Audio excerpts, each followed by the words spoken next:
सानिया। ये एक 13 साल की 8वीं क्लास में पढ़ने वाली लड़की है जिसे नई नई चीजों के बारे में जानना पसंद है। मम्मी जी, सानिया की मम्मी, जिनकी उम्र लगभग 40 साल है, जो कि शहर में रहती हैं, वो सानिया को नई चीजें खोजने, जानने में मदद करती हैं। कबीर, सानिया का बड़ा भाई, जिसकी उम्र 14 साल है, वो 9वीं क्लास में पढ़ता है और सानिया को नई नई चीजें समझने में मदद करता है। उम्म, उम्म, आह, ये तो बहुत भारी है भैया। ये मेज बहुत भारी है।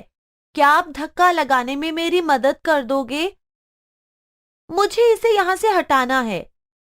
हाँ, जरूर।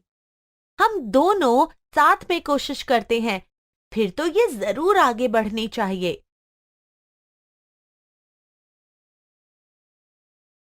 हम्म, हो गया। भैया, अकेले तो इसे करना बहुत मुश्किल था। शुक्रिया। इस पर हम दोनों ने मिलकर धक्का लगाया था ना, इसलिए मेज की आगे बढ़ने की गति भी बढ़ गई। हाँ, मुझे याद आया। मैंने पढ़ा था कि किसी चीज को गति में लाने के लिए उस पर धक्का लगाया जाता है या फिर उसे खींचा जाता है।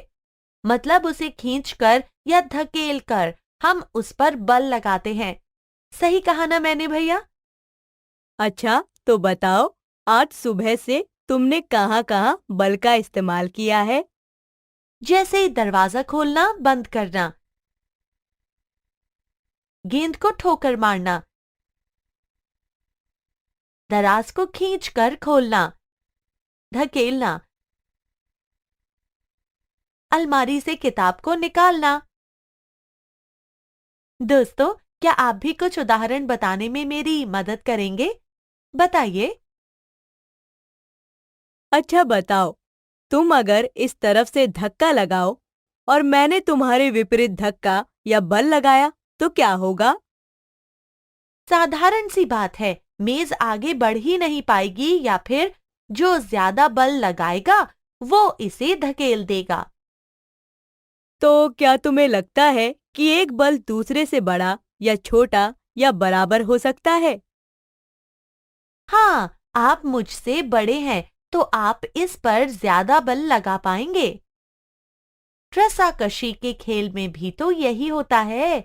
जब दोनों टोलियां रस्से को बराबर बल से खींचती हैं तो रस्सा नहीं खिसकता। जो टोली अधिक जोर से खींचती है वह जीत जाती है। भैया, मैं बल के बारे में और भी कुछ जानना चाहती हूँ। अच्छा, तो चलो पता लगाते हैं। ये तुम्हारे बचपन का खिलौना गाड़ी, इसे हल्के से ढकेल कर चलाओ। अब तुम इसी को दोबारा थोड़ी जोर से धक्का लगाओ। देखो क्या होता है। इसकी चाल पहले से तेज हो गई। दोस्तों, मुझे तो इससे टायर वाला खेल याद आ गया। टायर को तेज चलाने के लिए लगातार धक्का लगाना पड़ता है। अब तुम यदि अपनी हथेली को आगे बढ़ती गाड़ी यानी कि खिलौने के सामने रख दो तो क्या होगा? गाड़ी वहीं रुक जाएगी। ओह, अच्छा, तो अगर हम किसी चीज की गति वाली दिशा में बल लगाएं तो उस चीज की गति बढ़ती है। उसकी उल्टी दिशा में बल लगाएं तो वस्तु की चाल कम होगी या रुकेगी। ठीक कहा ना मैंने? बहुत अच्छे सान्या। दोस्तों, क्या आप भी कुछ ऐसे उदाहरण बता सकते हैं जिसमें बल लगाने से चीजों की गति पर असर पड़ता है? खेल के मैदान में बहुत बार ऐसे उदाहरण देखने को मिलते होंगे, तो बताइए। क्या बल लगाने से केवल वस्तु की चाल ही बदलती होगी? क्या लगता है तुम्हें? मैं भी इस बारे में पता लगाना चाहती हूँ। बाहर बच्चे बैडमिंटन खेल रहे हैं। क्या यहाँ तुम्हें बल का कुछ अलग असर दिखता है? जब पहले खिलाड़ी ने शटलकॉक को मारा तो वह सीधी गई। जब दूसरे खिलाड़ी ने उस पर बल लगाया तो कॉक बिल्कुल उल्टी दिशा में चली जाती है।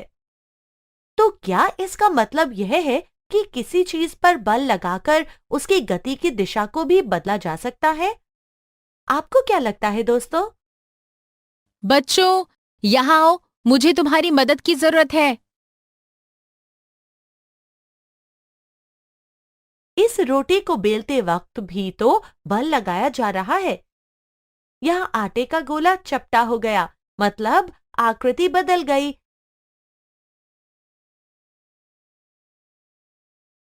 जब मैं रबड़ के इस छल्ले को खींचती हूं तो इसकी भी आकृति बदल जाती है। अच्छा, मैं समझ गई। कई चीजों पर बल लगाने से उनकी आकृति भी बदल सकती है। रबड़ के गुब्बारे या गेंद को दबाने पर भी तो यही होता है।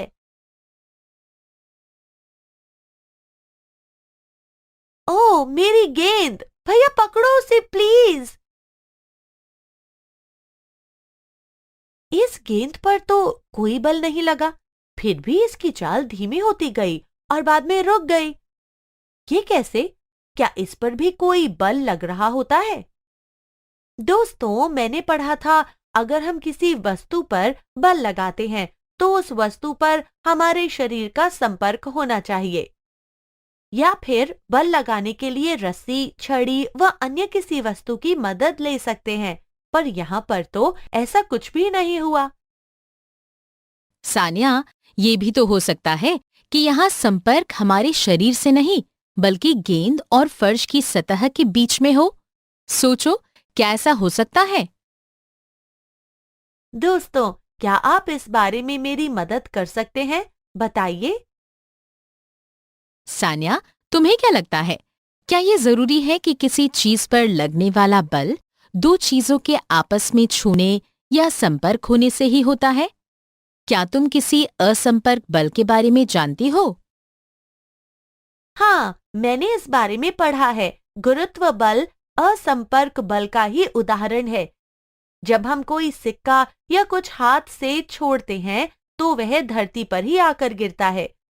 सभी वस्तुएं पृथ्वी की ओर इसलिए गिरती हैं क्योंकि पृथ्वी अपने गुरुत्वाकर्षण बल से उन्हें अपनी ओर खींचती है। ठीक कहा ना मैंने? हाँ सानिया, क्या चुंबक का बल भी असंपर्क बल का एक उदाहरण हो सकता है? क्या लगता है तुम्हें?